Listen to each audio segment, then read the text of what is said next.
احمد مسعود وايي افغانستان د القاعده په ګډون د ترهګرو ډلو لپاره په خوندي ځای بدلیدونکی دی. د ملي مقاومت جبهې مشر احمد مسعود خبرداری ورکړی القاعده، انصار الله او د ازبکستان اسلامي تحریک په ګډون وسلوالې ډلې افغانستان کې فعال دي او دا هیواد د په وینا د ترهګرو ډلو لپاره په یو خوندي ځای بدلیدونکی دی. هغه د اتلانتیک کونسل سره مرکه کې یو ځل بیا خبرداری ورکړی که نړۍ د افغانستان وضعیت ته جدي پام ونه کړي نو دا به یو ناورین زېږونکې تېروتنه وي.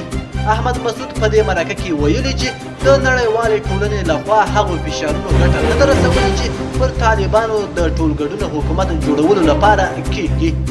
هغه دې لړ کې د ټولګډونه حکومت رامنځته کولو لپاره هڅو ته په اشارې وویل دا هڅې ځکه بې پایله وي چې طالبان بدل شوي نه دي او تر پخوا لا ډېر سختدریځه شوي دي.